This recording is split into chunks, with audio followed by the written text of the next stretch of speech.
about screen printing today. It might not be something that you think about in relation to art quilts or quilt making, but it is a process that I use in many of my artworks, and I'm sure there are some of you that have some questions about it, so I thought I'd share my thoughts about screen printing with you all today. So the first question, I guess, would be why add screen printing to an art quilt or to a quilt? And my response to that is I love how it adds another layer of interest to an artwork. So the core technique and process that I use in my quilts and in my artwork is piecework. So stitching together little pieces of fabric to create images. So not applique but piecework. That's my chosen process.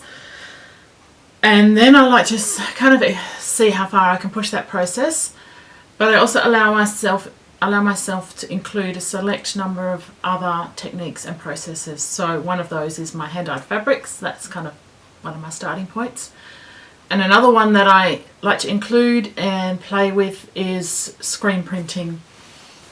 I also just love printmaking as an art form. There's a lot about printmaking that fascinates me. I guess maybe it's the limitation of working with flat layers of colour. Not dissimilar to quilt making, where you're working with a piece of fabric that is a particular colour. In printmaking, you're often working with layers of prints. Each layer is a particular colour. It's just something to love about printmaking, after quilt making, of course. If you're wondering where screen printing is included in my artworks, here you see one where the background of this little art piece is a fabric that I've screen printed before. So this becomes basically like using a commercial fabric, but rather than a commercial fabric, it's one where I've done the surface pattern design work myself. So this is one of my eucalyptus illustrations printed onto white fabric with blue textile ink, and then I've used that to piece a quilt in the way that I piece all my quilts. And there's another example of printmaking in this sample piece, where you've got some fabric that I've printed on in the past that I've incorporated into this artwork. Here's another example of an artwork that includes screen printing. So this mustardy colour in the background is screen printed. So then I've also got quilts where I've printed specific designs into the background fabric, say specific text or specific images. So yeah, my favourite things to screen print are words. I love how the structure of font and text contrasts somewhat with the organic nature of my subject matter in my artwork. And another absolute favourite is to screen print children's drawings into the background, again for another layer of interest.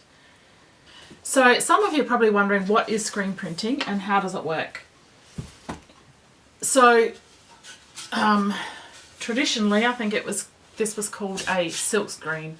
This is the screen that I use to do the screen printing. I'm not super technical about my screen printing. I use a pretty rough and ready process, and it works perfectly fine for my needs. So you can get into what the mesh count is and how perfect, like the quality of your print as a result of your screen mesh count.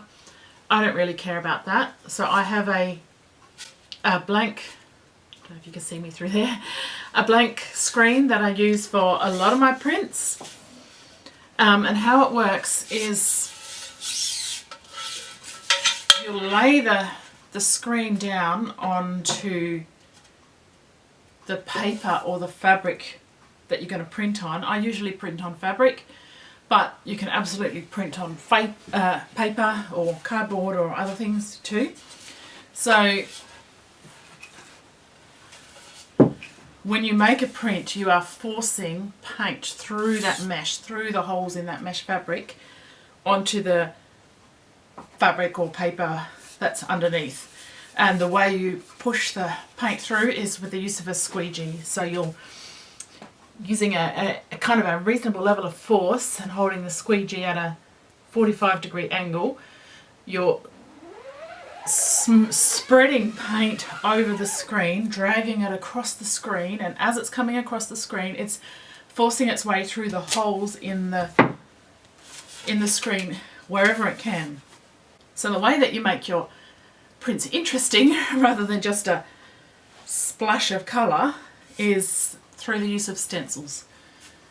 So there are a few ways in which I will create stencils for my silk screens. We'll start with kind of the standard way first. So that is to have your image developed onto your screen using a process quite similar to developing a photo.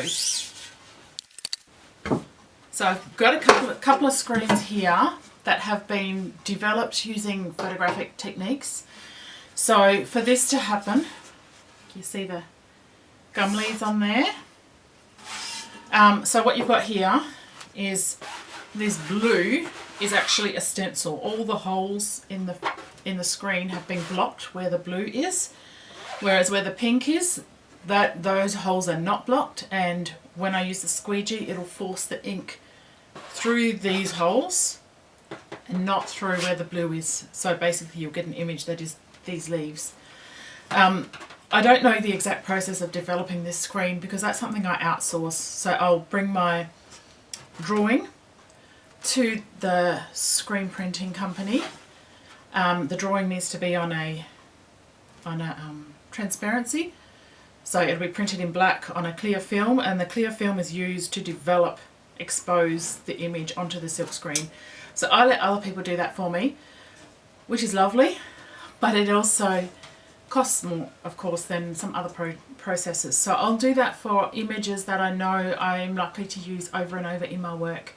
So that's absolutely, gum leaves get used over and over. I don't know if you can see this. This one has some gum blossoms exposed onto it, kind of definitely in the style of a pen and ink drawing that I've done. So that's one way I get the stencil onto the screen. The second way that I've done it is to kind of do that process myself. You can buy some, what do you call them, fluids, where you'll first paint your design onto the screen with the one I use is blue, a blue fluid. So that's where I will have painted this child's drawing onto the screen. And then when that's properly dry, you spread a different fluid over the whole screen. In this case it's that reddish maroni fluid. That fluid blocks all the holes around your image, so it fills in the screen around your image. When that's properly dried, then you can wash off this blue fluid, the drawing, with water, and you're left with a stencil just like in the previous screen that I showed you. This frame is a little worse for wear, and there are some holes that have broken through in the background, but with a bit of masking tape you can prolong the life for a bit longer. So this is a less costly way to expose screens or to create stencils on my screens, and these are screens that can be used over and over. The process I use most of all though is paper stencils, and a big reason for that is the low cost. So often if it's a once-off image design, then it can absolutely be done in paper. So this here is an example of a paper stencil where I've literally cut a stencil out of the paper, and then what I'll do when I'm ready to print this is I'll lay the stencil onto my fabric or paper that I'm printing on, and then I'll lay the screen over top of the paper stencil. Then I can spread, put my paint onto the screen and pull the paint across the screen and print this stencil design. Usually, if I'm careful, once I've printed, I can carefully remove the paper. It's usually stuck to the screen just by the stickiness of the paint. Usually I can peel that off carefully and lay it out to dry and use it again. So it's not necessarily single use for a stencil like this, but it's also not forever use. At some point the paper gets so thick with ink that it's no longer a good stencil to use. But I love that I can get a few uses out of a stencil like this, especially considering it takes a bit of time to cut a detailed stencil. So the other limitation of a paper stencil is the kind of images that I can create with it. So I certainly can't print anything as detailed as this image using a paper stencil. So fine work like that would absolutely need to be through an exposed silk screen. Alright, and then the other way that I like to use paper as a stencil is in the reverse. So this image here has the text printed in negative, I guess. So the paint is around the text. The text is the colour of the original fabric. So to do that, I've simply cut letters out of paper, laid them onto my fabric, laid down a blank silk screen, so printed around the pieces of paper, and then left with this kind of print. So this is absolutely a once-off print. It's not like the other paper stencil where I can reuse it a few times. Once I've printed this, there'll be all little letters of paper stuck to the silk screen, and I need to wash them off with a hose, and I can't reuse them. So when I'm doing this, I will make sure I've got a bunch of bits of fabric, scrap fabric handy, and I'll do lots of prints, and they make their way into other artworks down the track just to make best use of the stencil while it's cut out. So to do screen printing at home with this basic setup, I have a silk screen, and I like to have a good size. I can use that for a range of different paper stencils. I have a squeegee. That's for forcing the paint across the screen. Again, I have a good size here. It just makes for better prints. But when I was starting out, I even grabbed a cheap tile grouter from Bunnings, which they use to spread grout across the tiles, I think.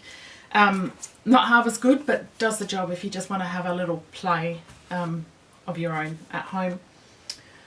I also have plenty of spatulas around when I'm printing. So perfect for scraping up excess paint from the screen, for scraping out my paint from my bowl into storage jars, and just generally keeping the place a bit tidy.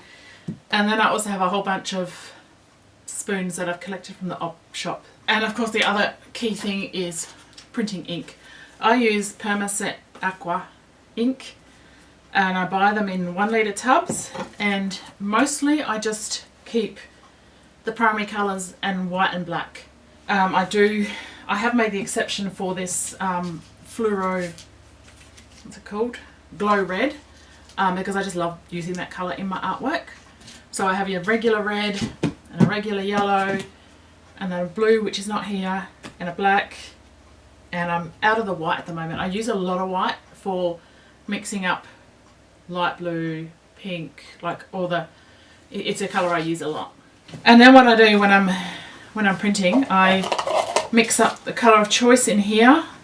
I always try to mix up more than I think I need, because it does use a fair bit of paint, and you don't want to have to mix up a matching colour halfway through. And then when my print session's done, I'll store it in these preserving jars, and then next time I'm printing, I'll see what I've got in the jars before I mix up colours.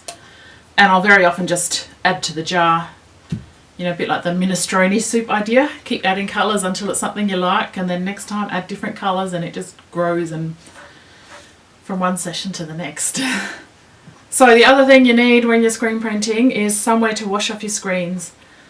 So I don't have a wet studio, I don't have any sink here or cleaning facilities, but when I've done my print, then I hightail it downstairs into the laundry, dump my squeegee, brushes, spoons, spatula, paint mixing bowls into the laundry sink, and go straight outside with my screen and we have a good spray nozzle on our outdoor hose and just give it a good squirt down, because if you let paint dry on the screen it blocks the holes in the screen and you won't get very good prints anymore in the future. So I don't use a high-tech setup, just I guess the main thing is a screen and a squeegee and some good inks. If you research screen printing, you can fall into this idea of having to have this fancy wash station and all these chemicals, and I guess I just would love you to know from this video that it doesn't have to be high-tech and it doesn't have to be fancy, and who cares what people tell you have to do, just give it a go and see what works for you. So this has worked for me very well through many artworks and art projects. Now it's not an exact science, and it's why I don't like to do screen printing jobs for other people, because there are so many mistakes along the way. I'm still always messing up my screen prints. Partly that's the fun of the process, and it's also the frustration of the process. So here's a recent one that messed up. I tried to print these letters over top of a previous print that I loved, and it was the first print. I should have done a test print first, but I didn't, and the paint hasn't been forced through the mesh well enough. I probably should have gone over it a few more times. So that's kind of written off that piece of fabric for me at this stage.